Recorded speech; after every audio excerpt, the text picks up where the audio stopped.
Assalamualaikum warahmatullahi wabarakatuh. Nama saya Nur Syazwani Atira binti Muhammad Shah. Nombor matriks 2022748563. Hari ini saya akan membentangkan tentang bagaimana manusia pertama diciptakan dan siapakah menurut perspektif agama Kristian. Isu pertama yang akan dibincangkan adalah kejadian manusia menurut perspektif agama Kristian. Menurut agama Kristian, manusia pertama telah diciptakan dan penempatan pertamanya adalah di Taman Eden. Yang kedua, menurut agama Kristian juga, penciptaan manusia berlaku setelah Tuhan Allah menciptakan langit, bumi dan segala isinya. Yang ketiga, kejadian manusia juga diciptakan menurut gambaran Tuhan dan mampu memupuk sifat-sifat yang dimiliki oleh Tuhan. Menurut agama Kristian, manusia diciptakan menyerupai ciri dan sifat Tuhan. Antara ciri-ciri sifat yang dimiliki oleh Tuhan adalah mudah didekati, belas kasihan, sentiasa berdoa, suka mengampuni, bersemangat, rendah hati dan juga sabar. Pernyataan sebelum ini boleh disokong dengan potongan daripada Bible yang menjadi bukti kepada penciptaan manusia pertama di dunia. Yang pertama adalah bukti daripada Kejadian 2:15. Selanjutnya, Tuhan Allah membuat taman di Eden di sebelah timur. Di situlah tempatnya manusia yang dibentuknya itu. Yang kedua adalah menurut Kolos. Segala sesuatu yang lain diciptakan melalui Jesus, baik yang di syurga maupun di bumi.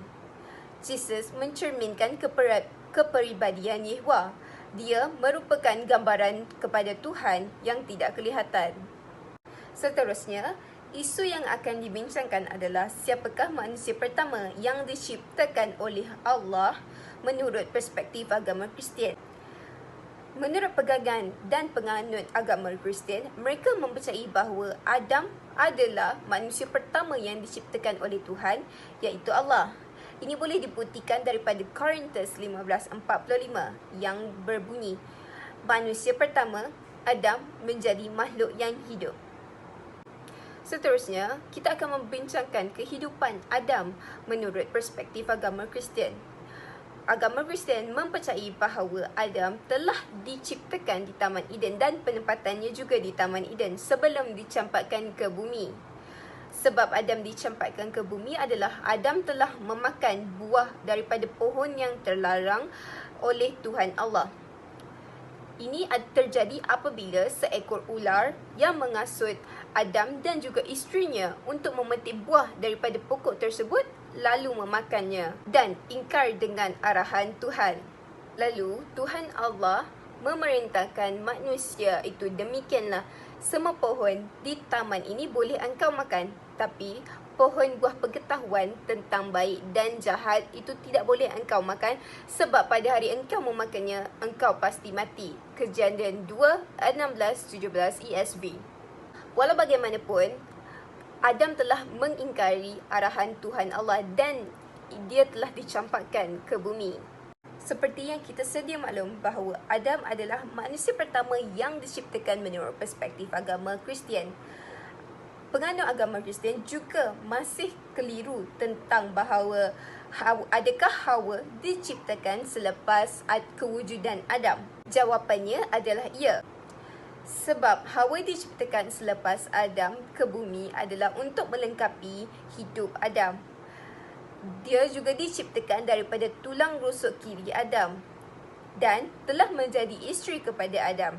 Ia boleh dibuktikan dengan potongan daripada Bible, daripada Kejadian 2:7-21-22.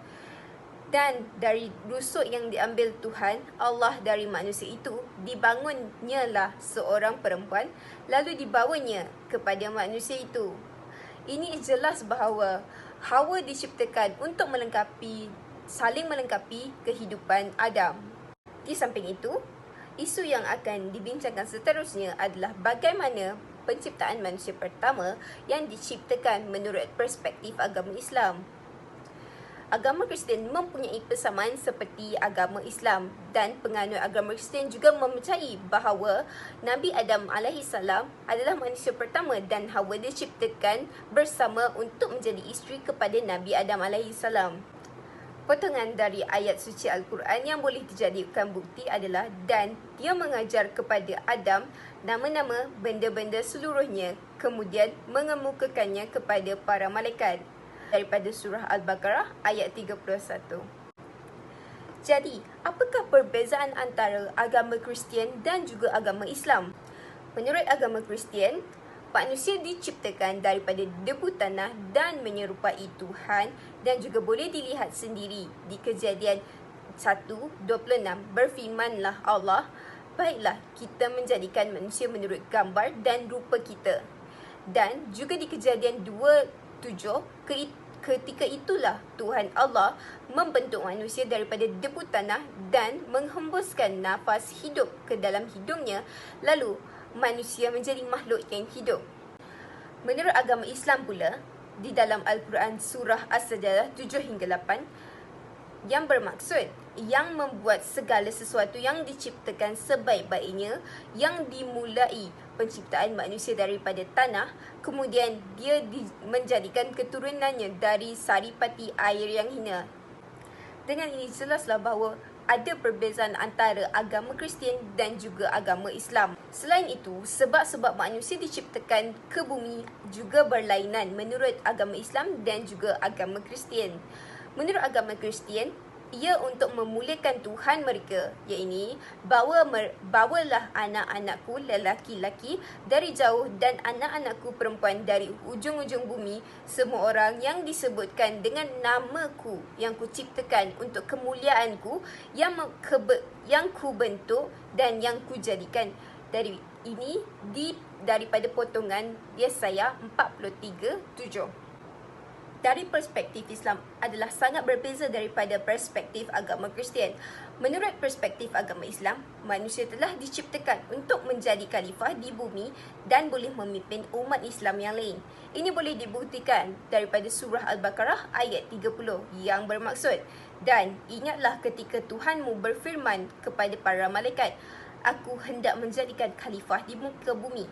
Mereka berkata, apakah engkau hendak menjadikan orang yang merosakkan dan menumpahkan darah di sana, sedangkan kami bertasbih dan memujimu dan menyucikan namamu? Dia berfirman, sungguhnya aku mengetahui apa yang kamu tidak ketahui.